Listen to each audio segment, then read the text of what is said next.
السلام عليكم ورحمة الله وبركاته. أعوذ بالله من الشيطان الرجيم. بسم الله الرحمن الرحيم. والشمس وضحاها والقمر إذا تلاها والنهار إذا جلاها والليل إذا يغشاها والسماء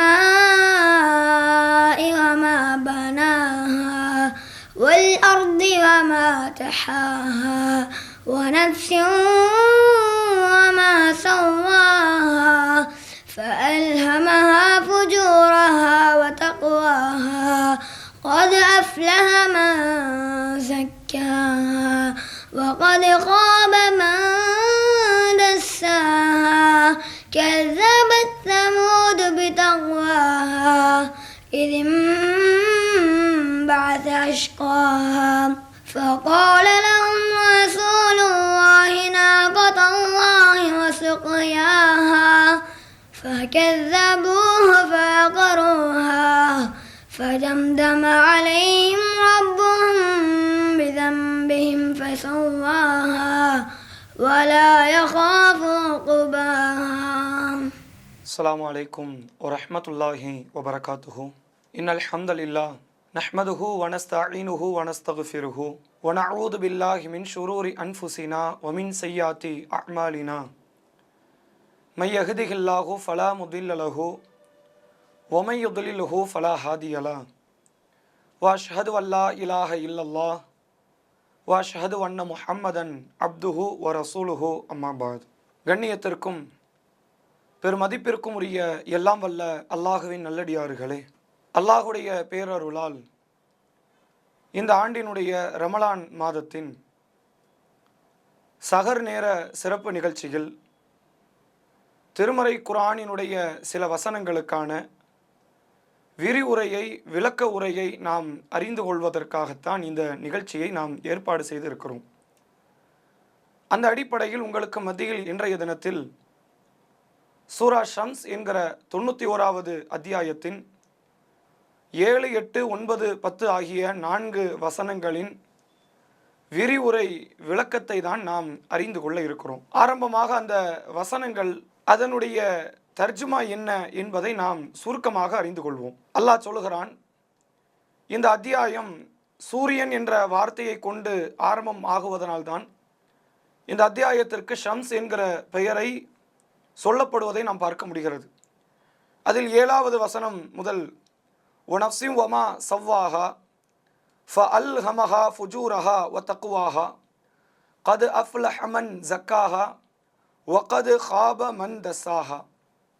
இதனுடைய மொழி பெயர்ப்பு ஒனஃப்ஸின் வமா சவ்வாஹா, ஆன்மாவின் மீது சத்தியமாக, உயிரின் மீது சத்தியமாக, ஒமா சவ்வாஹா, அது செம்மைப்படுத்தப்பட்ட நிலையின் மீது சத்தியமாக, ஃபஅல்ஹமஹா ஃபுஜூரஹா வதக்வாஹா, அந்த நஃப்ஸுக்கு, அந்த ஆன்மாவுக்கு, உள்ளத்திற்கு அல்லாஹ் சொல்லி இருக்கிறான், நன்மை எது தீமை எது என்பது அதற்கு இல்ஹாம் செய்யப்பட்டிருக்கிறது, உள் உணர்வு ஏற்படுத்தப்பட்டிருக்கிறது. கத் அஃப்லஹ மன் ஜக்காஹா, அதை பரிசுத்தப்படுத்தியவர் வெற்றி அடைந்து விட்டார். வகத் ஹாப மன் தஸ்ஸாஹா, அதை அசுத்தப்படுத்தியவர் அவர் நஷ்டமடைந்து விட்டார் என்று அல்லாஹ் இந்த வசனங்களில் பேசுகிறான்.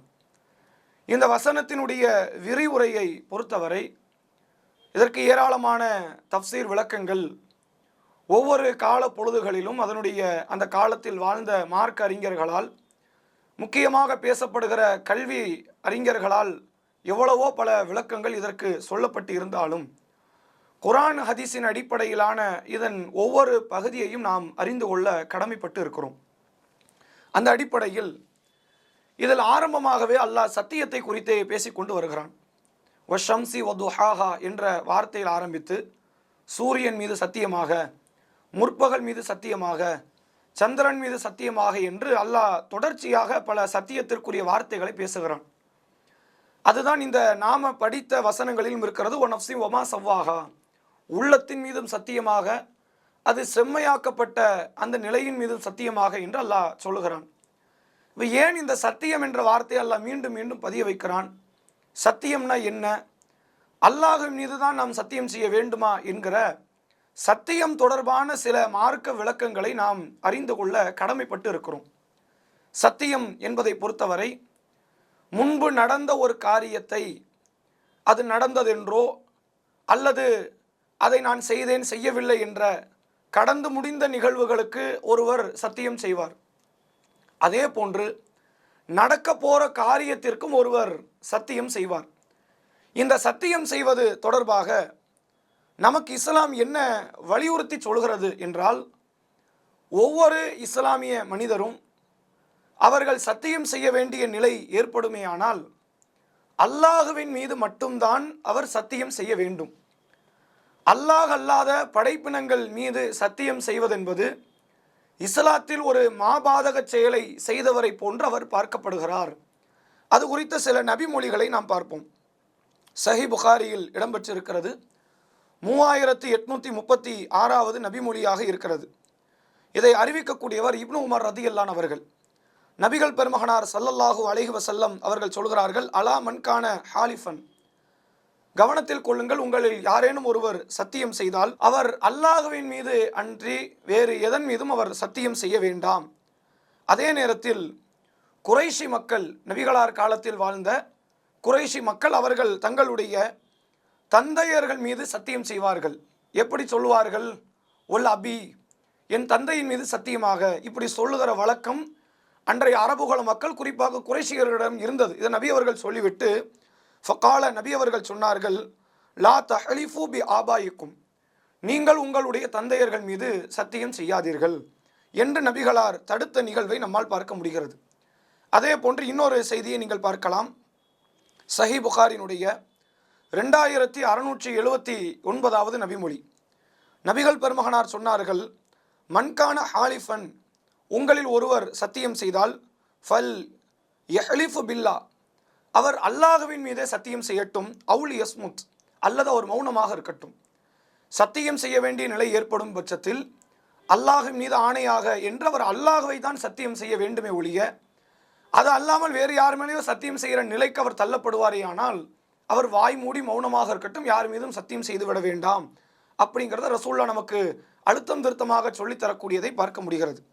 அதே போன்று மற்றொரு நபிமொழியில் நபி அவர்கள் சொன்னார்கள், மன் ஹலஃப பி கைரில்லா, அல்லாஹ் அல்லாதவர்கள் மீது யார் சத்தியம் செய்கிறார்களோ ஃபகது அஷ்ரக, அவர் அல்லாஹ்வுக்கு இணை வைத்து விட்டார். அவர் இணை வைப்பு அளவிற்கு மிக மோசமான பாரதூர விளைவை ஏற்படுத்தக்கூடிய ஒன்றாகத்தான் அல்லாஹ் அல்லாதவர்கள் மீது சத்தியம் செய்வதை இஸ்லாம் சொல்லித் தருவதை நாம் பார்க்கிறோம். எனவே நாம் சத்தியம் செய்தால் அது இறைவன் மீது மட்டும்தான் இருக்க வேண்டும். நபிகள் நாயகம் ஸல்லல்லாஹு அலைஹி வஸல்லம் அவர்கள் மதீனாவில் இருந்த கால பொழுதில் ஒரு யூத மனிதர் நபி அவர்களிடத்தில் வந்து சில செய்திகளை சொல்லுகிறார்கள். அப்படி சொல்லும்போது என்ன தகவலை பதிய வைக்கிறாங்கன்னா, உங்களுடைய தோழர்கள் அவர்கள் அல்லாஹ்வுக்கு இணையை ஏற்படுத்துகிறார்கள், இணை துணையை ஏற்படுத்துகிறார்கள் அப்படின்னு சொல்லும்போது நபி அவர்கள் என்ன விஷயம்னு அதை பற்றின விளக்கங்களை கேட்குறாங்க. அப்போ வந்த மனிதர் சொல்லுகிறார், அவர்கள் உங்கள் தோழர்கள் யார் மீதாவது யாருக்கு இடத்திலாவது சத்தியம் செய்ய வேண்டும் என்றால் ஒல் காபா, காபாவின் மீது ஆணையாக அப்படிங்கிறாங்களே, இது தவறு தானே அப்படிங்கிறத ஒரு யூத மனிதர் நபி அவர்களுக்கு அந்த தகவலை எடுத்துரைக்கிறார். ரசூல்லா அந்த தவறை, அது தவறுதான் என்பதை புரிந்து கொண்டு தன்னுடைய தோழர்களை அழைத்து, இனிமேல் உங்களில் யாரேனும் சத்தியம் செய்யும் போது ஒல் காபான்னு சொல்லாதீங்க, ஒரு ரப்பில் காபா, காபாவினுடைய இறைவன் மீது ஆணையாக, நீங்கள் எதை சொல்லி எந்த வர்ணனைக்குரிய வார்த்தைகளை சொன்னாலும் அந்த வர்ணனைக்குரிய வார்த்தைகளின் இறைவன் மீது ஆணை என்பதைத்தான் நீங்கள் சொல்ல வேண்டும் என்பதை நபி அவர்கள் இதில் வழிகாட்டுவதை பார்க்க முடிகிறது. நபி அவர்கள் எத்தனையோ விதவிதமான வார்த்தைகளில் சத்தியம் செய்திருக்கிறார்கள், ஆனால் அல்லாஹின் மீது தான் சத்தியம் செய்திருக்கிறார்கள். வல்லதி நஃப்சி பி யதிஹி, என்னுடைய உயிர் எவன் கைவசம் இருக்கிறதோ அவன் மீது ஆணையாக என்றெல்லாம் ரசூலுல்லாஹ் செய்த நிகழ்வை பார்க்க முடிகிறது. எனவே இஸ்லாம் நமக்கு அடிப்படையாக சொல்லித் தரக்கூடியது, நீங்கள் சத்தியம் செய்ய வேண்டிய நிலை ஏற்பட்டால் சத்தியம் 2 காரியத்துக்கு செய்வோம். ஒன்று, நடந்து முடிந்ததை நடந்தது என்றோ இல்லை என்றோ நிரூபிப்பதற்காக சத்தியம் செய்வோம், அல்லது நடக்க போவதை வாக்குறுதிக்காக சத்தியம் செய்வோம். நீங்கள் எந்த வகையில் சத்தியம் செய்தாலும் சரி, இறைவன் மீது தான் நீங்கள் சத்தியம் செய்ய வேண்டும். இன்றைக்கு முஸ்லிம்களிடத்தில் ஒரு கலாச்சாரம் நீங்கள் பார்க்கலாம், வளமையான அந்த பேச்சு வழக்கம் இருக்கிறது. என்ன வழக்கம்? குர்ஆனின் மீது ஆணையாக, பள்ளிவாசல் மீது ஆணையாக, இது மாதிரியான வார்த்தைகளை இஸ்லாம் இணை வைப்பு பாரதூரமான பெரும் விளைவை ஏற்படுத்தக்கூடியது என்ற அளவிற்கு மார்க்கம் சொல்கிறது. இந்த வாய் தவறி வரக்கூடியதை கூட இஸ்லாம் தடுத்திருக்கிறது. நபிகளாருடைய காலத்தில் வாழ்ந்த அந்த தோழர்கள், அவர்களில் பெரும்பான்மையானவர்கள் பிறப்பின் அடிப்படையில் இஸ்லாத்தை பெற்றவர்கள் இல்லை. தாயும் முஸ்லீம், தந்தையும் முஸ்லீம், அதனால் நாம முஸ்லீம் அப்படின்னு வந்த மக்கள் இல்லை. நிறைய மக்கள் அவர்கள் பழைய மார்க்கத்தில் இருந்து அதில் இருந்தால் வெற்றி கிடைக்காது என்பதை உணர்ந்து இஸ்லாத்திற்கு வந்தவர்கள். அப்போ அவங்களுக்கு பழக்க தோஷத்தில் என்ன வார்த்தை வந்துடுதுன்னா வல்லாத். லாத் என்றால் நபிகளார் காலத்தில் நபி அவர்கள் பிறந்து வளர்ந்த அந்த பூமியில் மக்களால் வழிபட்ட இணை தெய்வங்களில் அது ஒரு தெய்வம். லாத், உஸ்ஸா, மனாத் என்கிற பெயருடைய தெய்வங்கள். அப்போ வல்லாத், ஒல் உஸ்ஸா, ஒல் மனாத் என்ற வார்த்தையை சொல்லுவார்கள். இந்த டங் ஸ்லிப்பாய், அதாவது நாவு தடுமாறி ஒருவருக்கு அந்த வார்த்தை வறுமையானால் அதுவும் குற்றம்தான். ஆனால் அதற்கு பகரமாக அவர் லா இலாஹ இல்லல்லாஹ்வை அவர் சொல்லட்டும் அப்படின்னு ரசூலுல்லாஹ் சொல்லித்தராங்க. அப்போ நாவு தவறி கூட இந்த வார்த்தைகளை பயன்படுத்தி விடக்கூடாது என்கிற அளவிற்கு இஸ்லாம் சொல்லுவதை பார்க்க முடிகிறது. இதில் அப்போ யார் மீதும் சத்தியம் செய்யக்கூடாது, அல்லாஹ் மீது தான் சத்தியம் செய்ய வேண்டும் என்றால், அப்போ அல்லாஹ் செய்கிற சத்தியங்களை நீங்கள் பாருங்கள். குர்ஆனில் ஏராளமான அத்தியாயங்களில் ஒவ்வொரு பொருளை சொல்லியோ அல்லது வேற வேற அதனுடைய வர்ணிப்பு வார்த்தைகளை சொல்லியோ அல்லாஹ் சத்தியம் செய்கிறானே, இதனுடைய நிலை என்ன அப்படிங்கிறது நமக்கு ஒரு கேள்வியாக இருக்கும். இப்போ நாம சத்தியம் அல்லாஹ்வின் மீது செய்வதற்கான காரணம் என்னவென்றால், அல்லாஹ்வை அதற்கு சாட்சி ஆக்குகிறோம். இதான் அதுக்கு உண்மை. அல்லாஹ்வை நான் ஒரு காரியத்தை நிரூபிக்க நினைக்கிறேன், அல்லாஹ் மீது ஆணையாக இதை செய்தேன் அல்லது செய்யவில்லை என்று சொல்கிறேனே, ஆனால் நான் செஞ்சனா இல்லையாங்கிறது அல்லாஹ்க்கு தெரியும். அல்லாஹ் தான் இதுக்கு சாட்சி. சத்தியம் என்பது அதைத்தான் உணர்த்துகிறது. அல்லது எதிர்காலத்தில் ஒரு காரியத்தை நான் செய்ய போகிறேன், நான் செய்வேனா மாட்டேனா என்பதையும் அல்லாஹ் மட்டும்தான் அறிவான். அல்லாஹ்வே இதற்கு சாட்சி என்பதை உணர்த்துகிற வார்த்தை. அப்போ இதில் இன்னொரு ஆளை கூட்டாக்குவதை இணையாக்குவதாகத்தான் இஸ்லாம் பார்க்கிறது. அப்போ அல்லாஹ்வை பொறுத்தவரை அவன் சத்தியம் செய்கிறான். அவன் செய்யும் போது எதன் மீதெல்லாம் செய்கிறான்? ஒல் அஸ்ர், காலத்தின் மீது சத்தியம் என்று அல்லாஹ் சொல்கிறான். அதே போன்று வானத்தின் மீது, சந்திரன் மீது, சூரியன் மீது, இப்படியெல்லாம் பல வார்த்தைகளை சொல்கிறானே. அப்போ அல்லாஹ் ஏன் அந்த விதிமுறைகளை கடைபிடிக்கவில்லை என்ற ஒரு கேள்வி நமக்கு வரலாம். விதிமுறைகளை பொறுத்தவரை அது படைப்புகளுக்குத்தான். படைத்தவன் போடுவான், படைப்பினங்கள் கட்டுப்படணுமே தவிர படைப்பாளனுக்கு விதிமுறைகள் கிடையாது. யாரில் நீ இது மேலே சத்தியம் பண்ணான்னு கேட்க முடியாது. அப்போ அல்லாஹுவுக்கு மேலன்னு ஒரு ஆற்றல் கிடையாது, அல்லாஹுக்கு நிகர்னு ஒரு ஆற்றல் கிடையாது. எல்லாமே அல்லாஹ்வுக்கு கீழே, அதுவும் அல்லாஹுவால் உண்டாக்கப்பட்ட ஆற்றல் தான். அப்போ அல்லாஹ் ஏன் சத்தியம் செய்கிறான் என்றால், அந்த காரியங்களை அதனுடைய முக்கியத்துவத்தை உணர்த்துவதற்கோ சிறப்புகளை உணர்த்துவதற்கோ அல்லது அது சார்ந்த ஒரு விளக்கத்தை தருவதற்கோ அல்லாஹ் அதை கொண்டு வருகிறான் என்று புரிந்து கொள்ளலாம். ஒல் அஸ்ர் என்று அல்லாஹ் சொல்கிறான், காலத்தின் மீது சத்தியம், மனிதர்கள் நஷ்டவாளிகளாக இருக்கிறார்கள், இன்னென்ன சாரார்களை தவிர என்று அல்லாஹ் சொல்லி, உங்களுக்கென்று கெடு நேரம் இருக்கிறது, காலம் உங்களுக்கு வேகமாக ஓடிக்கொண்டிருக்கிறது, இது போன்ற உணர்த்தலை ஏற்படுத்துவதற்காகத்தான் அல்லாஹ் இப்படி சத்தியங்களை செய்கிறான் என்பதை புரிந்து கொள்ள முடிகிறது. எனவே விதிமுறைகள் என்பது அது படைப்புகளுக்குத்தான். படைத்தவனுக்கு எந்த ஒரு விதிமுறையும் கிடையாது. அவனுக்கு உருவாக்கி கொண்டால் உண்டு, அவனுக்கே உருவாக்கி கொண்ட விதிமுறைகள் என்றால் உண்டே ஒழிய, அப்படி அல்லாமல் எந்த ஒரு விதிமுறையும் இறைவனை கட்டுப்படுத்தாது என்பதை நாம் புரிந்து கொள்ள வேண்டும். அதே போன்று இவை இறைவன் சத்தியம் செய்கிறான். எதன் மீது இந்த வசனங்களிலே சத்தியம் செய்கிறான் என்றால், உள்ளத்தின் மீது சத்தியம் செய்கிறான். ஒனஃப்ஸின் வமா சவ்வாஹா, உள்ளத்தின் மீது சத்தியம் என்று அல்லாஹ் சொல்கிறான். அப்போ அல்லாஹ் இந்த வசனங்களில் உள்ளத்தின் மூலமாக அல்லாஹ் நமக்கு என்ன தெரியப்படுத்த வருகிறான், எதை குறித்து அல்லாஹ் பேச வருகிறான் என்ற கேள்வி நமக்கு வரலாம். உள்ளத்தை பொறுத்தவரை ஒரு மனிதனினுடைய அடிப்படை அஸ்திவாரம் என்பதே அது உள்ளம்தான்.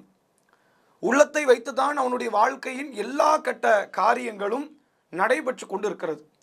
அந்த உள்ளம் கெடுமையானால், சீர்கட்டு விடுமையானால், அவனுடைய செயல்பாடுகள் எல்லாமே அடங்கிவிடும், முடங்கிவிடும் என்பதை நாம் புரிந்து கொள்ள வேண்டும். நபிகள் பெருமகனார் இது குறித்த ஒரு தகவலை, செய்தியை நமக்கு சொல்கிறார்கள். சஹீஹ் புகாரி 52வது நபிமொழி. நபிகளார் சொன்னார்கள், அலா மக்களை நீங்கள் கவனத்தில் கொள்ளுங்கள், ஒ இன்னஃபில் ஜசதி முதுகா, உடலில் ஒரு சதை துண்டு இருக்கிறது அப்படிங்கிறாங்க. சொல்லிவிட்டு சொன்னார்கள், இதா சலஹத் சலஹல் ஜசது குல்லுகு, அது சீர் பெற்று விட்டால் முழு உடலும் சீர் பெற்று விடும். ஒ இதா ஃபசதத் ஃபசதல் ஜசது குல்லுகு, அது சீர்குலைந்து விட்டால் முழு உடலும் சீர்குலைந்து விடும். அலா ஒஹியல் கல்பு, கவனத்தில் கொள்ளுங்கள், அதுதான் உள்ளம் என்று நபிகள் பெருமகனார் சொன்ன வார்த்தையை நாம் பார்க்க முடிகிறது. மனித வாழ்க்கையினுடைய அஸ்திவாரமாக, ஆணிவேராக, அவன் வாழ்வினுடைய எண்ண ஓட்டங்களாக எல்லாவற்றிலுமே இருப்பது இந்த உள்ளம்தான் என்பதை புரிந்து கொள்ள முடிகிறது. இன்னும் சொல்வதாக இருந்தால், மனிதன் ஒரு காரியத்தை அவன் எடுத்த எடுப்பில் செய்வது கிடையாது. ஒரு சிறிய எண்ணம் உள்ளத்திலே தோற்றமாகும். அந்த எண்ணத்துக்கு நாம் வரை விளக்கணங்களை கொடுக்க ஆரம்பித்து வடிவங்களை உண்டாக்க ஆரம்பிப்போமே ஆனால் எண்ணங்கள் நாள்பட நாள்பட சிந்தனைகளாக மாறும். அந்த சிந்தனைகள் எப்படி மாறும் என்றால், அவன் வாழ்க்கையில் ஒரு செயலாக அது உதயமாகும். அந்த செயல் அவனுக்கு பழக்கமாக மாறும். பழக்கம் அவனுக்கு வாழ்க்கையாக மாறிவிடும். ஏதோ ஒரு சின்ன சிந்தனை தான் என்று நாம் அலட்சியப்படுத்துவோமே ஆனால் அந்த சிந்தனை நம்முடைய வாழ்க்கையாகவே மாறிவிடும் என்பதைத்தான் நிகழ்கால சூழ்நிலைகளின் மூலமாக உள்ளம் சார்ந்த மனநிலை சார்ந்த நிபுணர்கள் சொல்லக்கூடிய வார்த்தையிலிருந்து புரிந்து கொள்ள முடிகிறது. அப்போ அல்லாஹ் இந்த நஃப்ஸை குறித்து, இந்த ஆன்மாவை, மனிதனுடைய உள்ளத்தை குறித்து பேசுகிற வார்த்தையை நாம் கவனத்தில் கொள்ள வேண்டும். அதன் தொடர்ச்சியில் அல்லாஹ் சொல்லும்போது கூடுதலான என்ன வார்த்தையை சொல்கிறான் என்றால், அல்லாஹ் சொல்கிறான் பாருங்கள் அந்த வசனத்தில், ஒ நஃப்ஸின் வமா சவ்வாகா, ஆன்மாவின் மீது சத்தியம், அது சீர்படுத்தப்பட்ட செம்மைப்படுத்தப்பட்ட நிலையின் மீது சத்தியம். ஃபஅல்ஹமஹா ஃபுஜூரஹா வ தக்வாஹா, இந்த உள்ளத்திற்கு அல்லாஹ் நல்லது எது கெட்டது எது என்பதை அல்லாஹ் அதற்கு இல்ஹாம் செய்திருக்கிறான், அதாவது உள் உணர்வை ஏற்படுத்தி இருக்கிறான் என்று குர்ஆன் சொல்கிறது. அப்போ மனிதனுடைய உள்ளம் யதார்த்தமாகவே அவனுக்கு எது நல்லது எது கெட்டது என்பதை ஒரு நபர் வந்து போதிக்க வேண்டிய அவசியம் மனிதனுக்கு கிடையாது. அவன் பார்க்காத நிகழ்வுகளை போதிக்க வேண்டிய அவசியம் இருக்கு. ஒரு விஷயத்தை பார்க்கலன்னு வைங்க, உள்ளம் அதை நம்பாது. வானவர்களை மனிதர்கள் பார்க்கல, அதே போன்று மறுமை நாளை பார்க்கல, சொர்க்கத்தை பார்க்கல, நரகத்தை பார்க்கல, அதே போன்று கபர் வாழ்க்கையை பார்க்கல, ஜின்களை பார்க்கல. அப்போ இது மாதிரி மறைவான காரியங்களை நம்ம பார்க்கலன்னா இதை சொல்லுவதற்கு ஒரு ஆள் வேணும். அப்போ இறை தூதர்கள் அவர்கள் மூலமாக அல்லாஹ் வேத செய்தியை அறிவித்து இப்படிலாம் இருக்குது, இதையெல்லாம் நீங்கள் நம்பி ஆக வேண்டும் என்று அல்லாஹ் கட்டளையிடுகிறான். ஆனால் ஒரு மனிதனுக்கு ஏதோ உணர்த்த வேண்டியதில்லை. விபச்சாரம் குற்றம்ங்கிறத அவனுக்கு சொல்லிக் கொடுக்க வேண்டியதில்லை. அவனுக்கு இயல்பாகவே அது தெரியும். விபச்சாரம் குற்றம், மது அருந்துவது குற்றம், கொலை செய்வது குற்றம், திருடுவது குற்றம், அடுத்தவர்களிடத்தில் இரக்க குணம் அற்ற நிலையில் நடந்து கொள்வது, நாணயமற்ற முறையில் நடந்து கொள்வது குற்றம் என்பது இன்னொருத்தன் வந்து போதிக்க வேண்டியது இல்லை. அல்லாஹ் அதைத்தான் சொல்கிறான். மனிதனுடைய உள்ளத்துக்கு நாம் எதை செய்தோம், அவனுக்கு எது நல்லது எது கெட்டது என்பதை நாம் அவர்களுடைய உள் உணர்வை ஏற்படுத்தினோம் என்று அல்லாஹ் சொல்கிறான். அப்போ இயல்பாகவே மனிதர்களுடைய உள்ளங்களுக்கு இதுவெல்லாம் நல்லது இதுவெல்லாம் கெட்டது என்பதை அல்லாஹ் ஏற்படுத்தி இருக்கிறான். அதனால தான் இயற்கை மார்க்கத்தை நோக்கி பல மக்கள் இயல்பாகவே தங்களுடைய உள்ளம் ஈர்க்கப்பட்டு வந்து கொண்டு இருப்பதை நாம் பார்க்க முடிகிறது. அப்போ இந்த உள்ளம் தொடர்பான செயல்களில், அதனுடைய காரியங்களில் நாம் அடுத்து கவனிக்க வேண்டிய நிகழ்வு என்ன அப்படின்னா, மனிதன் ஷைத்தானால் வழிகெடுக்கப்படுகிறான் என்பதை நாம் புரிந்து வைத்திருக்கிறோம். திருமறை குர்ஆனில் அல்லாஹ் ஷைத்தானை ஆதம் நபிக்கு சுஜூது செய்ய சொல்லும் பொழுது ஆதம் நபிக்கு சுஜூது செய்ய ஷைத்தான் மறுக்கிறான். அப்போ சூரா அல் அராஃபில் அது குறித்து அல்லாஹ் என்ன சொல்கிறான், மா மனாஅக்க அல்லாஹ் தஸ்ஜூத இது அமர்துக், இப்லீஸே உனக்கு அல்லாஹ் கட்டளையிட்ட போது, நான் உனக்கு கட்டளையிட்ட போது என்னுடைய கட்டளைக்கு கீழ்ப்படியாமல் உன்னை தடுத்தது எது அப்படின்னு அல்லாஹ் கேட்டு அதுக்கு அவன் ஒரு பதிலும் கொடுக்குறான். என்ன சொல்கிறான், அன ஹைரு மின்ஹு, நான் அவரை விட சிறந்தவன், ஹலக்தனி மின் நார் வ ஹலக்தஹு மின் தீன், என்னை நீ நெருப்பால் படைத்தாய், அவரை நீ களிமண்ணால் படைத்திருக்கிறாய், அப்போ நான் தானே சிறந்தவன் என்று சொல்லி நான் சுஜூது செய்ய மாட்டேன் பணிய மாட்டேன் என்று அவன் மறுக்கிறான். அப்போ அல்லாஹ் அவனை உதாசீனப்படுத்தி அவனை இழிவுபடுத்தி அந்த சபையை விட்டு அல்லாஹ் தூரப்படுத்துகிறான். அப்போ அவன் ஒரு வார்த்தையை கேட்கிறான், அந்திரணி இலா யௌமி யுபாஸூன், யா அல்லாஹ் இந்த மனிதர்களை திருப்பி எழுப்பப்படுகிற ஒரு நாள் என்று நீ முடிவு செய்திருக்கிறாய், அந்த எழுப்பப்படுகிற நாள் வரை எனக்கு நீ அவகாசம் தா அப்படின்னு அந்த இப்லீஸ் அல்லாஹ்விடத்தில் முறையிடுகிறான். இன்னக்க மினல் முந்தரீன், உனக்கு நாம் அவகாசத்தை வழங்குகிறோம் என்று சொல்லி ஷைத்தானுக்கு அல்லாஹ் ஒரு பெரும் சுதந்திரத்தை வழங்குகிறான். அன்றைய நாளிலிருந்து கியாமத்து நாள் வரை அவனுக்கு சுதந்திரம்.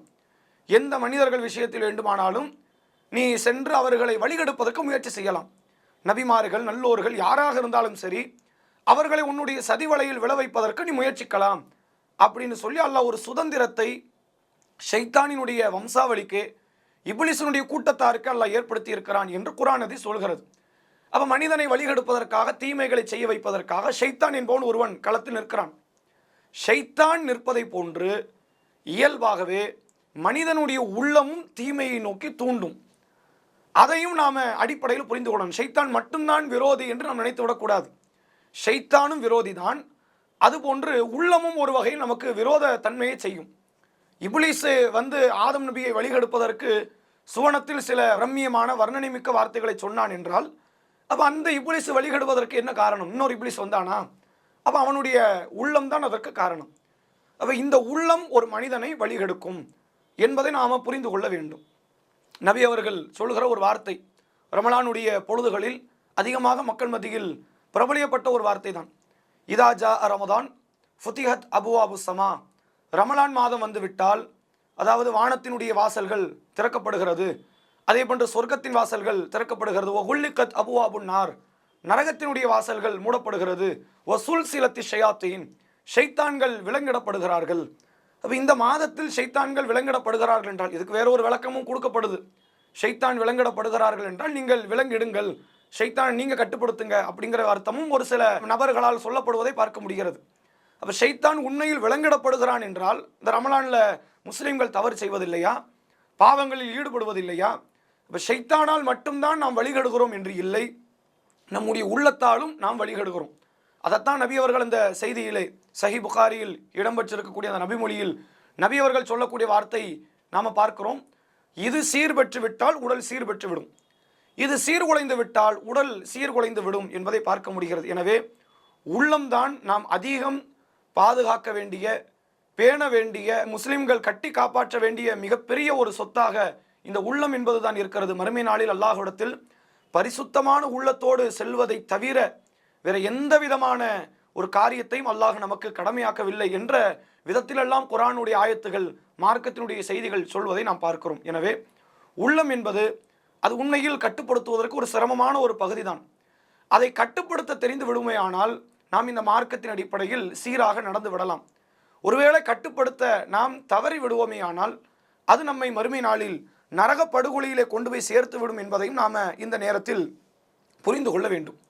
இப்போ இதில் கூடுதலாக இன்னொன்று நாம் என்ன தெரிந்து கொள்ள வேண்டும் என்றால், உள்ளத்தை பொறுத்தவரை எவ்வளோ பெரிய இறையச்சவாதிகளாகவே இருந்தாலும் அவர்கள் அந்த உள்ளத்தை அமைதிப்படுத்துவதில் சிரமப்பட்டிருக்கிறாங்கிறத புரிந்து கொள்ள முடியுது. பெரிய இறையச்சவாதிகள், ஏன் நபிமார்களாகவே இருந்தாலும் சரி, இந்த உள்ள விஷயத்தில் ஒரு பெரிய ஒரு யுத்தமே நடக்கும், உள்ளத்தோடு ஒரு பெரிய சண்டையிடுதலே நடக்கும். அப்போ நபிமார்களுக்கே நடக்குதுன்னா நம்மளாம் சாமானியர்கள், அப்போ நாமும் இது போன்ற நிலைக்கு தள்ளப்படுவோம் என்பதை புரிந்து கொள்ள முடியும். அது நீங்கள் குர்ஆனில் சூரா பக்கரா என்கிற 2வது அத்தியாயத்தின் 206வது வசனத்தை நீங்கள் பார்க்கலாம். அல்லாஹ் இப்ராஹிம் நபியோடு நடந்த ஒரு உரையாடுதலை குறித்து பேசுகிறான். இது கால இப்ராஹிம் அவர்கள் கூறியதை நபியே நீங்கள் நினைவு கூறுங்கள். நம்ம தூதர்கள் அல்லாஹ் சொல்கிறான், இப்ராஹிம் அவர்கள் கூறியதை நபியே நீங்கள் நினைவு கூறுங்கள். ரப்பி அரினி கைஃப துஹீல் மௌத்தா, யல்லா இறந்தோரை நீ எப்படி உயிர்ப்பிக்கிறாய் அப்படின்னு இப்ராஹிம் அலைஹிஸ்ஸலாம் அவர்கள் அல்லாஹ் கிட்ட கேட்குறாங்க. இப்போ இந்த வசனத்தை பார்க்கும்போது அப்போ இப்ராஹிம் நபி சந்தேகப்பட்டார்களா? அப்படியெல்லாம் கிடையாது. எல்லா நபிமார்களுமே உலகத்தில் உள்ள எல்லா இறை நம்பிக்கை கொண்டவர்களை விட தலை சிறந்த ஈமான் கொண்டவர்கள் தான், அதில் மாற்றம் இல்லை. ஆனால் உள்ளம் அமைதி ஆகாதுங்கிறதுக்கு இது ஒரு சிறந்த எடுத்துக்காட்டாக இருக்கிறது. ரசூலுல்லாஹ் இந்த வசனத்தை மேற்கோள் காட்டியே இப்ராஹிம் நபியே சந்தேகப்படுறாங்கன்னு அப்போ நம்மளும் சந்தேகப்படுற இடத்து தான் இருப்போம், அப்போ அவங்க இப்ராஹிம் நபி சந்தேகப்படலை அப்படிங்கிற வார்த்தையை அவங்க சொல்லுவதை நாம் பார்க்கிறோம். அப்போ இப்ராஹிம் அலைஹிஸ்ஸலாம் ஏன் இப்படி கேட்டாங்க அப்படின்னா அல்லாஹ் அடுத்த பதில் கொடுக்குறான் பாருங்க. கால அவலம் துமின், இப்ராஹிமே நீங்கள் நம்பலையான்னு கேட்குறான். ஏன்னா அடுத்த கேள்வி இப்படி தானே மக்களுக்கு வரும். இப்போ இப்ராஹிம் நபி நம்பாமல் இருந்திருக்கிறாங்க மறுமையை, அல்லாஹ் உயிர் கொடுத்து எழுப்பப்படுவதை இப்ராஹிம் நபிக்கே சந்தேகம் ஏற்பட்டது என்பதை போன்று கேள்வி வந்துடும். அல்லாவே அங்கே கேட்குறான் இப்ராஹிம் நபிட்டு, அவலம் துமின், இப்ராஹிமே நீங்கள் நம்பவில்லையா என்று அல்லாஹ் கேட்கிறான். அப்போ இப்ராஹிம் நபி சொல்கிறாங்க, கால பலா, எல்லாம் அப்படிலாம் கிடையாது, நான் ஏற்றுக்கொண்டிருக்கிறேன். ஒலாக்கின் லியத்துமை இன்ன கல்வி, என்னுடைய உள்ளம் அது ஒரு சாந்தி அடைய மாட்டுக்கு, ஒரு நிம்மதி அடைய மாட்டுக்கு, அது ஏதாவது ஒரு சில குடஞ்சலை கொடுத்து கொண்டே இருக்கிறது. இந்த உள்ளத்தினுடைய தன்மையே அப்படித்தான் என்பதை இப்ராஹிம் அலைஹிஸ்ஸலாம் அவர்களுடைய நாவுகளில் இருந்து வரக்கூடிய வார்த்தையின் மூலமாக நம்மால் புரிந்து கொள்ள முடிகிறது. எனவே மனிதர்கள் இந்த உள்ளத்தை கட்டுப்படுத்துவது என்பது ஒரு பெரிய சவாலான காரியம். வேறு உலகத்தில் உள்ள பிராணிகளை கட்டுப்படுத்தி விடலாம், உலகத்தினுடைய நவீன தொழில்நுட்பங்களை கட்டுப்படுத்தி விடலாம், எதை வேண்டுமானாலும் தன்னுடைய ஆதிக்கத்துக்கு கீழே மனிதன் கொண்டு வந்து விடலாம். ஆனால் உள்ளத்தை கொண்டு வருவது என்பது ஒரு மிகப்பெரிய ஒரு சிரமமான காரியம்தான் என்பதை நபிமார்களுடைய வாழ்க்கையில் உள்ள அந்த சம்பவத்தின் மூலமாகவும் நம்மால் தெரிந்து கொள்ள முடிகிறது. அப்போ இப்படிப்பட்ட இந்த உள்ளத்தை அதை அமைதிப்படுத்தக்கூடிய அந்த காரியம், அதற்கு நன்மையை போதித்து நன்மையின் அடிப்படையில் அந்த உள்ளத்தை நாம் வழி நடத்த வேண்டும் என்பதைத்தான் இஸ்லாம் நமக்கு அதிகமாக சொல்லி தருவதை நாம் பார்க்கிறோம். அதே போன்று அல்லாஹ் இந்த வசனத்தினுடைய தொடர்ச்சியில் அடுத்து சொல்லுவதை பாருங்கள். ஃபல்ஹமஹா ஃபுஜூரஹா வ தக்வாஹா. இதற்கு நாம் நன்மையும் சொல்லி கொடுத்துருக்கிறோம், தீமையும் சொல்லி கொடுத்துருக்கிறோம். கது அஃப்லஹ மன் ஜக்காஹா. யார் இதை பரிசுத்தப்படுத்துகிறாரோ அவர் வெற்றி அடைந்து விட்டார் அப்படின்னு அல்லாஹ் சொல்கிறான். கது அஃப்லஹ, நிச்சயம் அவர் வெற்றி அடைந்து விட்டார். அல்லாஹ் உறுதிப்படுத்துகிறான் வார்த்தையில். மன் ஜக்காஹா, அதை பரிசுத்தப்படுத்தியவர் வெற்றி அடைந்து விட்டார் அப்படின்னு அந்த வசனத்தை பார்க்க முடிகிறது. இப்போ இது யார் பரிசுத்தப்படுத்தினார் என்பது நாம் புரிந்து கொள்ளணுமா, அல்லது அல்லாஹ் தான் பரிசுத்தப்படுத்துகிறான் என்று புரிந்து கொள்ளணுமா அப்படின்னா இதில் ஒரு கருத்து வேறுபாடு மொழிபெயர்ப்பாளர்களுக்கு மத்தியில் இருக்குது. இந்த வசனத்திற்கு விளக்கம் தரக்கூடிய மக்கள் மத்தியில் இதே ஒரு கருத்து வேறுபாட்டை நீங்கள் பார்க்கலாம். என்ன கருத்து வேறுபாடு அதில் நிலவுது அப்படின்னா, அல்லாஹ் வந்து பரிசுத்தப்படுத்துகிறானா அல்லது அடியாறுகளே தங்கள் உள்ளத்தை பரிசுத்தப்படுத்த முடியுமா? ஏன்னா அல்லாஹ் அங்கே சொல்லும் பொழுது ரெண்டுக்குமே சாத்தியமான வார்த்தையை பற்றி சொல்கிறான். அப்போ எதை பற்றி அது பேசுது அப்படிங்கிற ஒரு கேள்வி வந்து பல நேரங்களில் எழலாம். அல்லாஹ் தான் வந்து பரிசுத்தப்படுத்துகிறான் என்ற விதத்தில் குர்ஆனில் சில ஆயத்துக்களை நீங்கள் பார்க்கலாம். முதலாவதாக சூரா நிசாவில் இடம்பெற்றிருக்கிற 49வது வசனம், 4வது அத்தியாயம் 49வது வசனத்தில் நீங்கள் பாருங்கள். அலம் தர இலல்லதீன யுஸக்கூன அன்ஃபுஸஹும். நபியே, நீங்கள் பார்க்கவில்லையா தங்களை தாங்களே பரிசுத்தவான்கள் என்று எண்ணிக்கொள்ளக்கூடியவர்கள், அவர்களை நீங்கள் பார்க்கவில்லையா? பலில்லா, மாறாக அல்லாஹுதான் யுஸக்கி மையஷா, தான் நாடியவரை பரிசுத்தப்படுத்துகிறான். உள்ளத்தை பரிசுத்தப்படுத்துகிற அதிகாரம் யார்கிட்ட இருக்குதுன்னு இந்த வசனம் பேசுது. அல்லாஹ் கிட்ட தான் அதிகாரம் இருக்கிறது என்று இந்த வசனம் பேசுவதை பார்க்கிறோம். அதே போன்று 24வது அத்தியாயம் சூரா நூர், அதில் 21வது வசனத்திலே அல்லாஹ் சொல்கிறான். அந்த வசனத்தினுடைய இறுதியில் வருகிறது. ஆரம்பத்திலிருந்து பாருங்க. யாயுஹல்லதீன ஆமனு, ஈமான் கொண்டோர்களே, லா தத்தபிஉ குதுவாத்தி ஷைத்தான், ஷைத்தானினுடைய அடிச்சுவடுகளை நீங்கள் பின்பற்றாதீர்கள். ஒமை யத்தபிஉ குதுவாத்தி ஷைத்தான், ஷைத்தானுடைய அடிச்சுவடுகளை யார் பின்பற்றுகிறாரோ ஃபஇன்னஹு யாமுரு பில் ஃபஹ்ஷா, அவன் உங்களுக்கு எதை ஏவுகிறான்? வெட்கக்கேடான காரியத்தை தான் ஏவுகிறான். ஒல் முன்கர், தீமையை அவன் ஏவுகிறான் என்று சொல்லிட்டு அல்லாஹ் சொல்றான். ஒலவுலா ஃபதுலுல்லாஹி அலைக்கும் வ ரஹ்மத்துஹு, அல்லாஹுடைய அருளும் அல்லாஹுடைய அந்த ரஹ்மத்தும் உங்கள் மீது இல்லாமல் இருந்திருந்தால் மா ஜக்கா மின்கும் மின் அஹதின் அபதா, ஒருபோதும் உங்களில் ஒருவரும் பரிசுத்தத்தை அல்லாஹ் ஏற்படுத்தி இருக்க மாட்டான். அல்லாஹுடைய பேரருளால தான் நீங்கள் வந்து பரிசுத்தத்தை அடைகிறீர்கள் என்று அல்லாஹ் இந்த வசனத்தை சொல்லிவிட்டு ஒலாக்கின் அல்லாஹ் யுஸக்கி மையஷா, மாறாக அல்லாஹு தான் நாடியவர்களைத்தான் பரிசுத்தப்படுத்துகிறான். வல்லாஹு சமியுன் அலீம், அல்லாஹ் செவியுறுபவனாகவும் நன்கறிந்தவனாகவும் இருக்கிறான் என்று இந்த வசனம் பேசுது. அப்போ இதுவும் என்ன, இந்த வசனம் என்ன சொல்கிறது என்றால், அல்லாஹ் நாடியவர்களுக்குத்தான் என்ன கிடைக்கும்?